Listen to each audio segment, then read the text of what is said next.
अस्सलामु अलैकुम। बांगे दरा चैनल पर कलाम इकबाल की तशरीह वीडियोस का सिलसिला जारी है और इसे शुरू करने की वजह यह है कि नौजवान तबका अमूमन ये शिकायत करता हुआ नज़र आता है कि कलाम इकबाल समझ में नहीं आता, जबकि कलाम इकबाल एक ऐसा ज़रिया है जो हमें बेहतरीन इंसान बनने में मदद देता है। तशरीह वीडियोस शुरू करने का मकसद भी कलाम इकबाल को आम फहम करने की एक कोशिश है और इस चैनल पर सबसे पहले जिस किताब का इंतखाब किया गया है वो बाली जिब्रील है। हम बाली जिब्रील के हिस्सा दोम पर हैं। अब बढ़ते हैं हिस्सा दोम के 29वें टुकड़े की जानिब। अफलाक से आता है नालों का जवाब आखिर, अफलाक से आता है नालों का जवाब आखिर, करते हैं खिताब आखिर, उठते हैं हिजाब आखिर। अफलाक से यानी आसमान से बिलाखिर आशिक की आओ फरियाद का जवाब मिलना शुरू हो गया। अब महबूब बातें करता है और पर्दे उठ रहे हैं। अहवाल मोहब्बत से कुछ फ़र्क नहीं ऐसा, अहवाल मोहब्बत में कुछ फ़र्क नहीं ऐसा, सोज़ो तबो ताब अव्वल, सोज़ो तबो ताब आखिर। कहते हैं कि इश्क की मुख्तलिफ हालतों में दरअसल कुछ भी फ़र्क नहीं होता, उन सब की कैफियतें एक जैसी होती हैं। इब्तदा में भी सोज़ो गुदाज और तड़प से वास्ता पड़ता है और आखिर में भी यही हालत बाकी रह जाती है। मैं तुझको बताता हूँ तकदीर उमम क्या है, मैं तुझको बताता हूँ तकदीर उमम क्या है, शमशीर व सना अव्वल, ताऊस और रबाब आखिर। मैं तुझको बताता हूँ कि कौमों की तकदीर क्या होती है।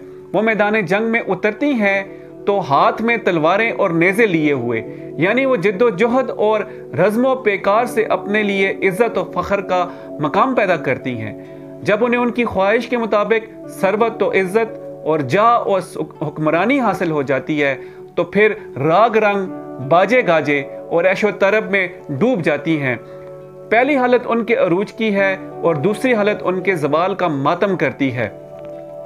मैखाना यूरोप के दस्तूर निराले हैं, मैखाना यूरोप के दस्तूर निराले हैं, लाते हैं सरूर अव्वल, देते हैं शराब आखिर।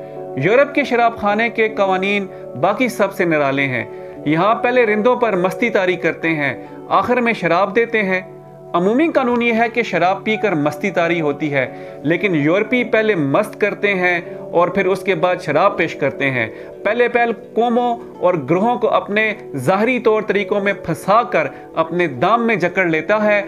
मुख्तलिफ तरीके इस्तेमाल करके, किसी की माली मदद करके, किसी को फौजी ताकत के दाम में कस लिया और किसी के लिए रेलें और सड़कें बनाकर जब अपनी खैर ख्वाही का सिक्का बिठा लेता है तो फिर इखलाकी तखरीब शुरू होती है और उसके लिए तमाम तर वसाइल मुहैया करके उस कौम को मौत के घाट उतार दिया जाता है।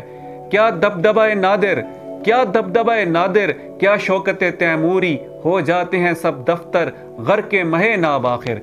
नादिर शाह जैसा बादशाह हो, उसका दबदबा और तैमूरियों की शान व शौकत हो, ये सब बिल्कुल हेच है। ये तमाम दफ्तर आखिर खालिस शराब में गर्क होकर फना के घाट उतर जाते हैं। यानी कि बड़ी बड़ी कौमों की शौकत व अजमत ऐश व इशरत बर्बाद कर देती है। बज़ाहिर ऐसा नज़र आता है कि इस शेर का ख्याल उस मशहूर मिसरे से लिया गया है जो मोहम्मद शाह रंगीले ने उस वक्त पढ़ा था जब उसे नादिर शाह का ख़त मिला था। कहते हैं कि नादिर शाह का ख़त आया और जवाब के लिए बार बार इसरार हुआ तो मोहम्मद शाह ने ख़त उठाकर शराब के प्याले में डुबोया और कहा, ई दफ्तर बेमानी घर के मैं ना भूला। इसका नतीजा ये हुआ कि नादिर शाह फौज लेकर हिंदुस्तान आया और मुगलिया सल्तनत की अजमत ही ना बर्बाद की बल्कि सारी दौलत भी। खलवत की घड़ी गुजरी, जलवत की घड़ी आई, छुटने को है बिजली से आगोश सहाब आखिर। महबूब के अब खलवत में बैठने का अपने बैठे रहने का वक्त गुजर गया और आम जलवागरी का वक्त आन पहुंचा। यूँ समझना चाहिए कि बिजली से बादल की आगोश छूट रही है, यानी बिजली जब तक बादल की आगोश में थी उसे खलवत हासिल थी, अब आगोश को छोड़ रही है तो उसकी आम जलवागरी का वक्त आ गया गोया। था ज़ब्त बहुत मुश्किल इस सेल मानी का, कह डाले कलंदर ने इसरार किताब आखिर। मानी के सेल तो मुराद तूफ़ान को सीने में रोकना बहुत मुश्किल था। आखिर खुदा मस्त दरवेश ने किताब के तमाम राज एक एक करके कह डाले اور اس طرح دل کا بوجھ ہلکا کر لیا۔ کتاب سے مراد ہے قرآن کریم، اور قلندر سے اشارہ اقبال نے اپنے متعلق کیا ہے۔ کہتے ہیں کہ قرآن کریم کے اسرار ایک طوفان کی طرح میرے سینے میں موج زن تھے، میں انہیں چھپا کر نہ رکھ سکا اور ایک ایک کر کے کہہ گیا اور ایک ایک کر کے بیان کر گیا۔ یہ تھا بالی جبریل حصہ دوم کا 29واں ٹکڑا۔